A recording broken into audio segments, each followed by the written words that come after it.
नमस्कार दोस्तों, स्वागत है आपका हमारे YouTube चैनल पर।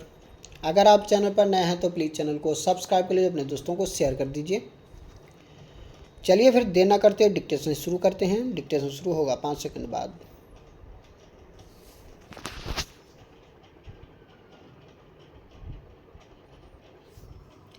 स्टार्ट।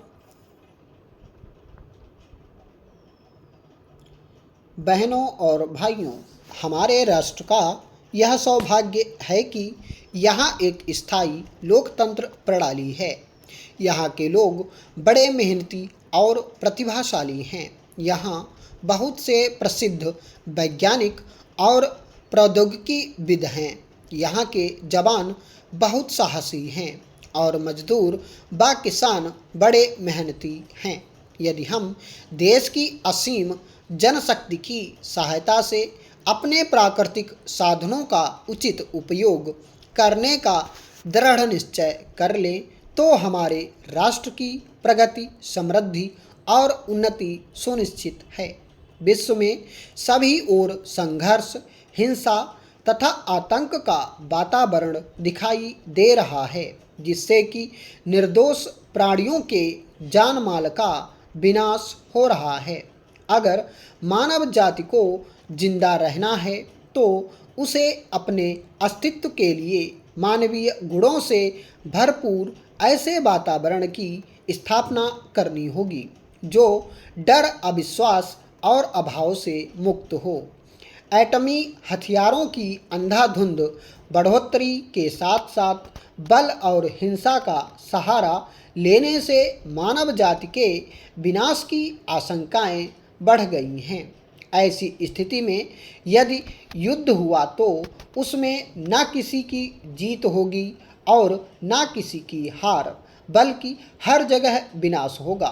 हम विश्व में शांति और सद्भाव चाहते हैं।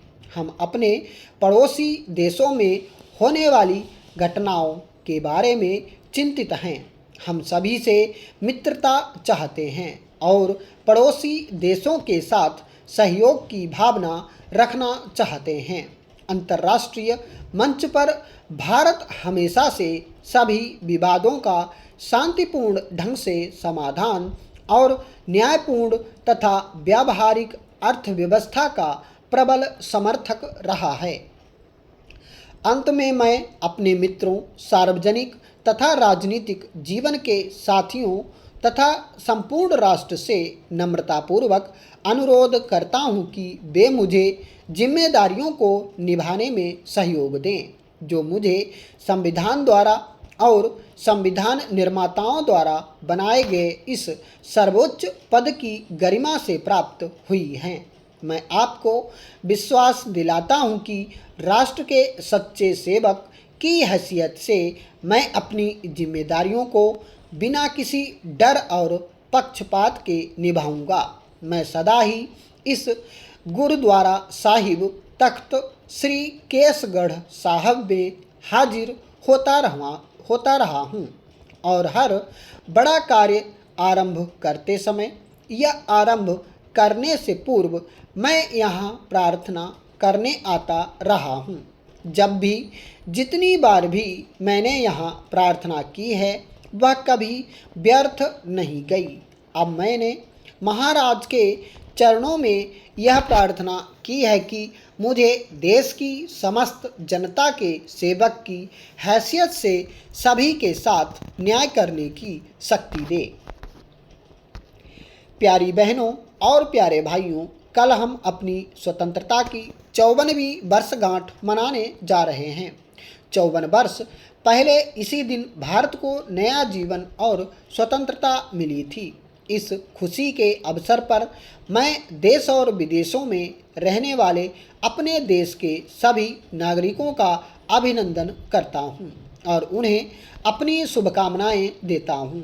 यह मेरा सौभाग्य है कि मैं इस शुभ मौके पर अपने विचार आपके सामने प्रस्तुत कर सकूं।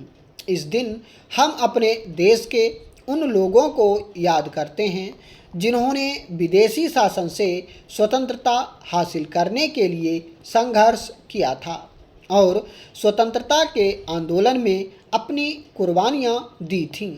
हम उनके बड़े एहसानमंद हैं और मैं उनका अभिनंदन करता हूँ, क्योंकि उन्होंने मानवता के आधार पर हुए एक ऐतिहासिक अद्भुत आंदोलन में भाग लिया था। मेरा यह सौभाग्य है कि मैंने स्वतंत्रता आंदोलन में राष्ट्रपिता महात्मा गांधी, श्री जवाहरलाल नेहरू, सरदार वल्लभ भाई पटेल, मौलाना अबुल कलाम आज़ाद और डॉक्टर राजेंद्र प्रसाद जैसे महान नेताओं के मार्गदर्शन में काम किया है। हमारे संविधान निर्माताओं ने संविधान में प्रजातंत्र की पक्की नींव रखी है, जिसे समय के साथ साथ और भी मजबूत बना दिया गया है और अब हमारे प्रजातंत्र में काफ़ी मजबूती आ गई है। हमें एक महान सांस्कृतिक परंपरा विरासत में मिली है। पीढ़ियों से हमने एक मिली जुली संस्कृति का विकास किया है, जिसमें अलग अलग धर्मों के मानने वाले और अलग अलग भाषाएं बोलने वाले विभिन्न वर्गों के लोगों ने अपना योगदान दिया है। हमारा राष्ट्र अनेकता में एकता का एक शानदार उदाहरण है। यह हमारा परम कर्तव्य है कि हम इस राष्ट्र को एक सूत्र में बांधने वाले इन रिश्तों को और मजबूत बनाएं। मैं इस शुभ मौके पर आप सबसे निवेदन करता हूं कि इस महान कार्य में आप अपना योगदान दें और राष्ट्र की आध्यात्मिक और नैतिक बुनियादों को मजबूत बनाएं। हम आर्थिक विकास और सामाजिक न्याय पर आधारित योजनाओं द्वारा आर्थिक स्वतंत्रता प्राप्त करने की कोशिश में लगे हुए हैं। श्री जवाहरलाल नेहरू ने राष्ट्र को मूल दिशा दी थी। वे अपने देश के सामाजिक और आर्थिक विकास के लिए योजनाओं की सफलता में पक्का विश्वास रखते थे। हाल के वर्षों में हमने गरीब और पिछड़े लोगों की भलाई के लिए कई योजनाएं सफलता के साथ शुरू की हैं। फिर भी गरीबी और जीवन स्तर को ऊंचा उठाने के लिए एक लंबा रास्ता तय करना बाकी है। प्यारी बहनों और प्यारे भाइयों, हमारे देश ने समाजवाद के बुनियादी सिद्धांत को स्वीकार किया है, जिन्हें मजबूत बनाने की दिशा में यह राष्ट्र आगे बढ़ रहा है। इन सफलताओं पर, विशेष रूप से उन पर जो हमें पिछले 2-3 वर्षों में मिली हैं, उन पर हम गर्व कर सकते हैं। प्रगति की गति को अभी और तेज करना होगा और हम सबको एकता और निष्ठा की भावना से कंधा मिलाकर काम करना होगा। हमें उन्नति के रास्ते में अनेक रुकावटों का मुकाबला करना है।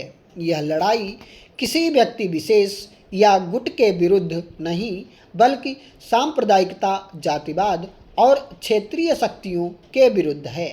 हम इस राष्ट्रीय प्रयास में सफलता सभी वर्गों के लोगों के पूर्ण सहयोग से ही प्राप्त कर सकते हैं।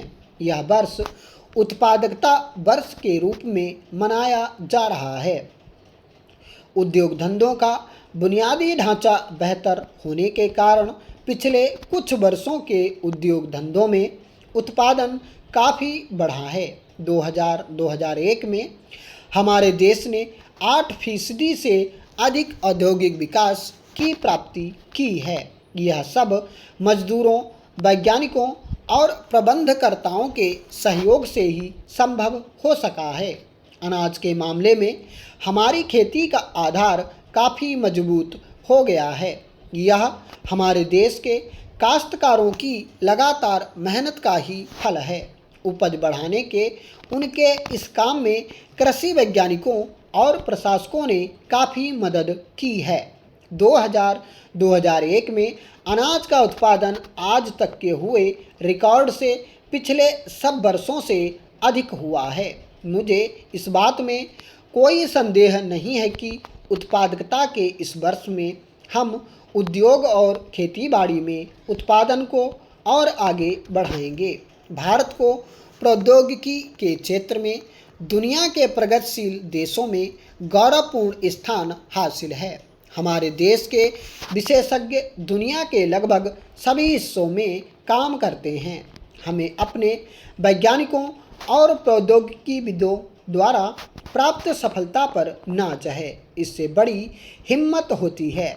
हमें और भी इस तरफ ध्यान देना होगा, क्योंकि कड़ी मेहनत और अनुशासन से ही हम उत्पादन बढ़ाकर अपने देशवासियों के जीवन स्तर को ऊंचा उठा सकते हैं। जनशक्ति और आर्थिक साधन जो देश में मौजूद हैं, उनके इस्तेमाल से हमारे देश के लोगों के लिए ज़्यादा से ज़्यादा उत्पादन करना और पैदावार बढ़ाने के ऊंचे दर्जे को हासिल करना मुश्किल नहीं होगा। आवश्यक यह है कि हम एकाग्रता और पूरी लगन के साथ राष्ट्रीय प्रयासों में जुट जाएं। स्टॉप।